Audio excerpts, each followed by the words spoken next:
When I first saw Prabhupada, that was in 1972. He came to the Amsterdam temple, and there was we had organized a special, Prabhupada was making a tour through Europe, and part of the tour was Amsterdam. The Amsterdam temple was very new.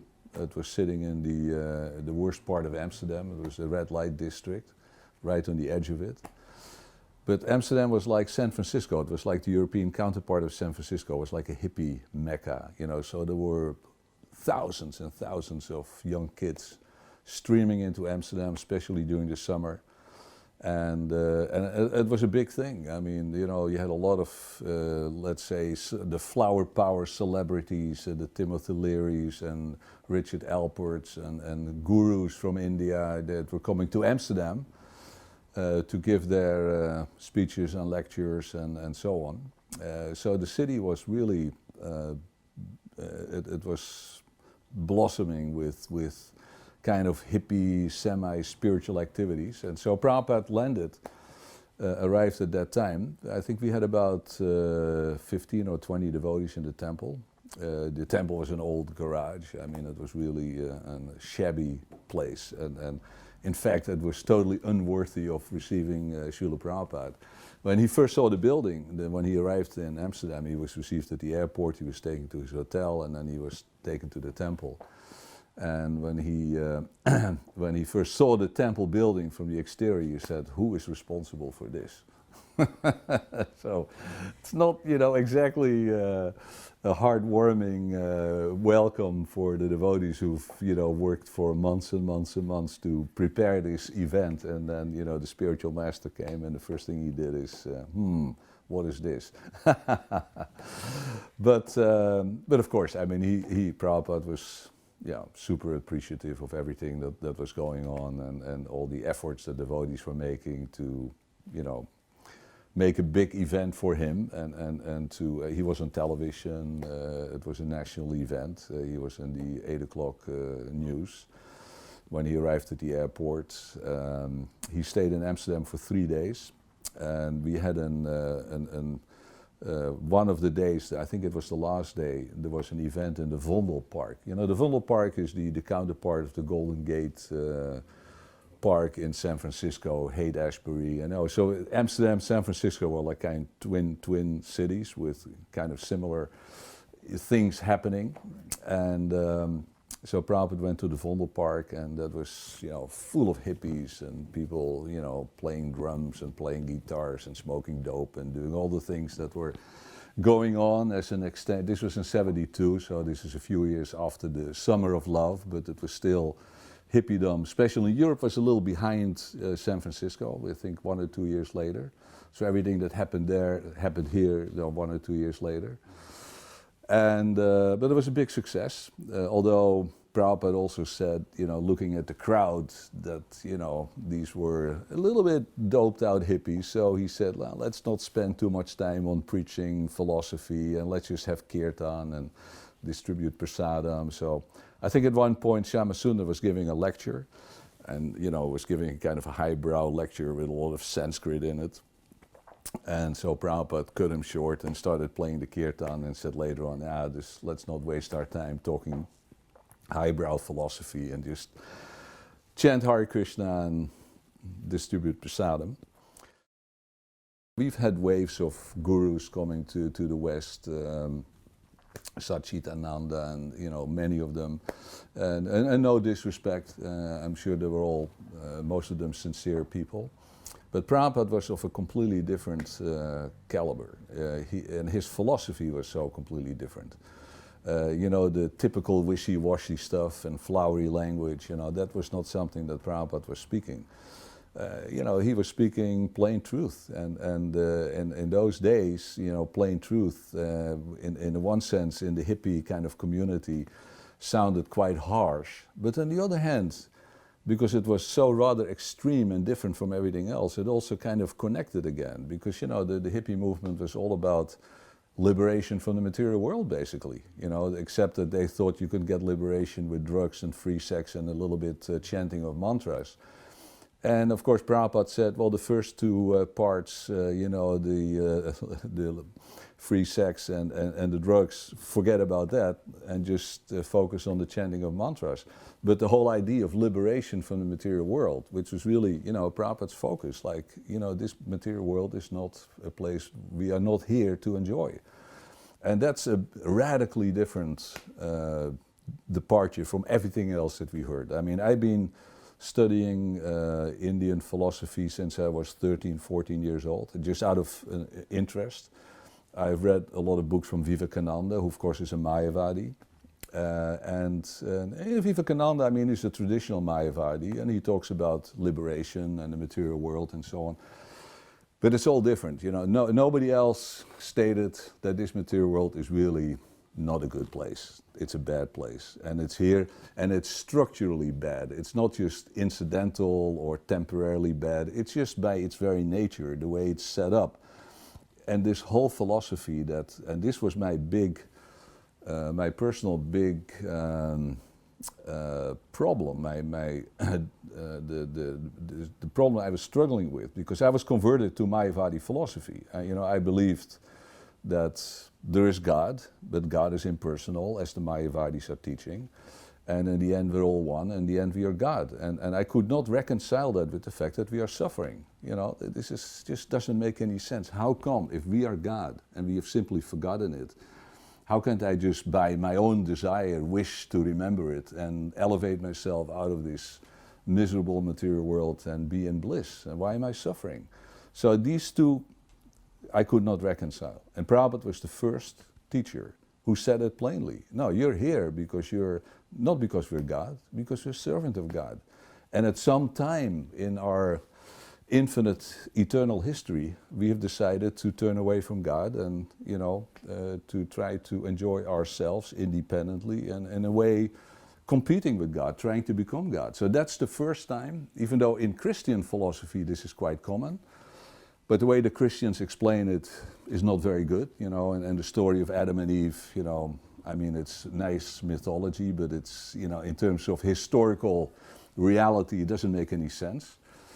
And of course, when Satan seduced Eve to eat from the forbidden fruit, his explanation was, if you eat from this tree, this is the tree of good and evil, and you'll become as powerful as God, as knowledgeable as God. So here the story is that we are competing with God. And in Indian philosophy, that was never in Mayavadi philosophy, that's not the case. We're here just because we're in illusion, because it's a lila, not because we are competing with Krishna, because we did something wrong. So Prabhupada was the first one who said, yeah, you did something wrong. You may not remember it, but at one point we decided not to serve Krishna, but to serve ourselves. And that's been a process, and later on you learn more about how that's a gradual process. It's not just that, from one day to the next you're in Vaikuntha, and then 2 minutes later you want to be in Auschwitz because you think that's a great place. It doesn't work like that. It's much more complicated. But the distinct difference in Prabhupada's philosophy is this plain-spoken fact that this material world is not here for your enjoyment. We are here to learn how to serve Krishna again in this human form of life, and to have the opportunity to go back home, back to Godhead. And so that's for me, when he answered that question also, my Mayavadi dilemma, how can we be God and be suffering in this world, which didn't make any sense at all. He resolved that dilemma. And for me, then, from then on, Vaisnava philosophy was it.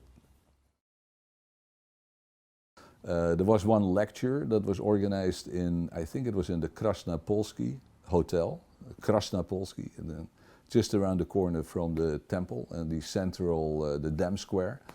We hired that, and Prabhupada gave a lecture there with Kirtan. Then we had the Vondelpark. And the most famous moment was the installation of the deities in the Amsterdam temple. We had installation of Jagannath deities. And then that's when an extraordinary event happened. Prabhupada, because the devotees that were there were totally inexperienced. We hardly knew what deities were, what to speak of an installation ceremony. And so one of the devotees there, Kishori, she used to be the wife of my brother, Surabi. So she in fact was the first one in our family that became a devotee. And so, you know, when there's a fire ceremony, you have to have fruits and everything. But she had turned all the fruits into a fruit salad. So she came with a big, fantastic fruit salad. She was a great cook. That was not the idea. So Prabhupada got a little upset, he got a little angry because it was so poorly managed and amateurish, and apparently nobody had found out how to do a proper, you know, fire ceremony, a fire yajna. So at one point his eyes were, you know, he was like spewing fire, you know. He said, "Oh, Prabhupada," he was really angry at the fact that devotees had taken this so lightly, you know, and so it only lasted for a few minutes, but it was intense, you know. We felt personally, so wow. You know, we already knew from Prabhupada's teachings that, you know, he's a spiritual master and we're the humble disciples, you know. There's no question of equality, you know. There's not this kind of Western thing of we're all equal and, you know, maybe you know a little more and you're a guru and I'm a disciple, but I'm equal. You know, that understanding was definitely not there. I mean, the idea of a Vaisnava spiritual master, you know, a pure devotee, that was on a different platform. So we were stunned with awe and respect. And wow, Prabhupada, he was angry. So, you know, we must have done something really bad. But it was over very quickly, and then the temple was packed with people, and it was an old garage that had been converted into a temple. There was no ventilation system, so the walls were dripping with condensation, you know. It's in terms of facilities, you know, there were no showers for the devotees. We took a shower just with a hose and some cold water in the morning. There was no proper shower. There was only one tap, you know, with cold water coming out, and there was no heating in the winter in that place. So it was a rather austere place to be living in a big city, you know, under those circumstances. So that was really memorable, that moment when the temple was packed with devotees and guests, and there was the fire yajna and the installation of the deities, which, you know, the other thing was that they had built an altar. But in fact, my brother had designed the altar, and there was like a dome on top of it. But the deities were bigger, and the dome couldn't fit. So either it was going to be the dome or the deities, but it couldn't happen both, you know. So there was another complication, if I remember correctly. But it was resolved, and it went through, and yeah, it was a great for all of us. I was already full of respect for Prabhupada, everything that he stood for, you know, just reading his books and everything that I heard from devotees. And I'm not by nature a very sentimental or very devotionally inclined kind of person. I do get impressed with, you know, with respect of impressive personalities. I mean, I was very impressed with Prabhupada. But for me, really the deciding point was always his message, the philosophy. I mean, it's really, like I said, I started off as a Christian, then I became an atheist, and then I started reading Vivekananda and became convinced that God must exist. In fact, it was a very interesting little story. I was reading a book, a magazine called the Aquarian Bulletin. And the Aquarian Bulletin, they did an exercise. So just imagine you build a rocket and you go into outer space, and you just imagine you travel, you travel, you travel, you travel, and you realize there's no end to the universe. Everything is infinite. And I thought to myself, wait a minute, if everything is infinite, then everything is possible. So God is also possible. And that moment I became convinced that God must exist, just by that kind of mental exercise. So, so the philosophy, but then I got stuck in this Mayavadi dilemma. I'm God, fantastic, you know, but why am I here in this world suffering? So Prabhupada, that message for me, that was always the convincing argument, and that really made me intensify the respect I had for Prabhupada. And of course, it was a unique experience having somebody, you know, of his stature, his age, and the person he was, coming from all the way from India, starting a movement in the Western world, so in a culture that's so totally different from our Western culture.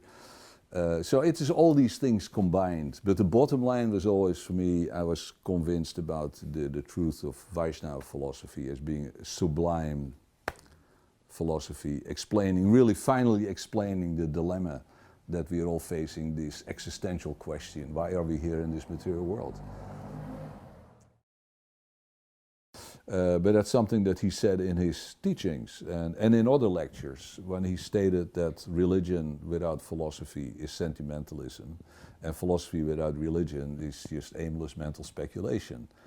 And that I found absolutely magnificent. You know, the merger of religion and science, you know, the merger of faith and reason, which has been in the Western world, as we all know, and if you know history, then we know that's been one of the biggest dilemmas and one of the biggest crises in the Western world. I mean, if you go back to the history of Christianity, early Christianity, you know, the church fathers like Tertullian, who stated, I believe because it's absurd.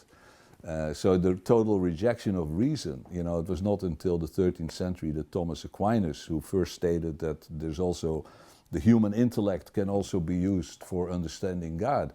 But that was like kind of revolutionary, because in Christian faith that was not generally understood. Faith is just blind faith, and it's blind faith that will liberate you. And that's not the message that the Vedic philosophy and Srila Prabhupada stated. No, we have, you know, Atata Brahma Jigyasa, we have the human form of life, and the human form of life distinguishes from the animal form of life that we have an intellect, and that intellect is not you know, the worship of the devil, as Martin Luther called it, for instance. You know, this one of the famous Christian reformers, Protestant reformers, Martin Luther. He said that the intellect is the worship of the devil. You know, according to Vedic philosophy, the intellect is actually the blessings of Krishna in the human form of life, and that will enable us to understand God also through reason and not just through emotion and sentiment. So that statement of Prabhupada, the merger of religion and science, you know, that they are mutually exclusive. To the contrary, they are mutually totally compatible, and they lie in one another's extension. You know, they're totally compatible, and that message for me was a liberating statement. Once in a morning walk in Paris, I asked him a question, but I have to be honest, I don't remember exactly the question. It was something about the spiritual world, you know, do people do they this or that in the spiritual world also? And like we all have questions, like, you know, because that's one of the big revelations of Vaisnava philosophy, that liberation is not just merging into an impersonal ocean of energy and that's it. You know, there is a spiritual world, you know, with cities and planets and individuals and living entities and of course Krishna himself.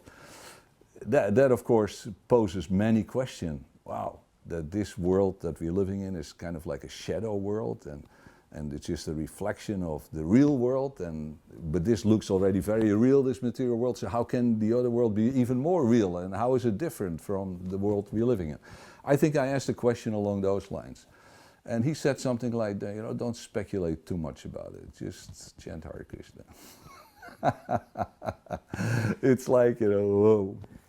And he wrote me a letter once. I was the temple president in Amsterdam, and again he gave me the same message. You know, just follow the principles. You know, chant Hare Krishna, go out in Harinam, and not chastising, but you know, don't over depend on your intelligence or on your mental intellectual capability, but just, you know, keep the focus on devotional service, you know, and it's like putting you back in your place. Don't be proud, don't be humble, you know, and don't think yourself to be whatever, you know, just be the humble servant of the servant of the servant of the servant. Well, I think, by the way, that's another, talking about the essence of Prabhupada's teachings, you know, I said these, you know, religion without philosophy and philosophy without religion, but also we're the servant of the servant of the servant of the servant. You know, that is a message, which of course is not unique to Krishna conscious and Vaisnava philosophy. I mean, that's a message you find in every religion, you know, in every monotheistic religion, Islam, Christianity, Judaism, Buddhism, in a little different way. You know, we are servants of God. You know, God is the supreme being. Of course, in the Mayavadi philosophy, that takes on a different meaning because we are in believing that in the end we are God ourselves. So we're kind of serving ourselves. You know, it's kind of a weird concept, but you know, the way that it has been explicitly explained in Vaishnavism. You know, going back, of course, to Chaitanya Mahaprabhu. You know, humbler than a blade of grass, and you know, this emphasis on humility. But not the kind of artificial, fake humility, but it's really a deep understanding of the metaphysical, existential position of the living entity being a tiny little spark, you know, within the infinite reality and being, you know, just a tiny little part of Krishna. And just that reality is the fact that we are just a part of an infinite reality and that we are therefore just a servant. And not just the servant of God, but we are the servant of the servant of the servant of the servant of God. And that is so strongly emphasized that you cannot miss it. And that we can also see that this is also the simultaneously a trap, you know, for religious people, that they think, okay, I found something wonderful, you know, God and an explanation about God and our life in this world. And we start thinking that we become privileged people.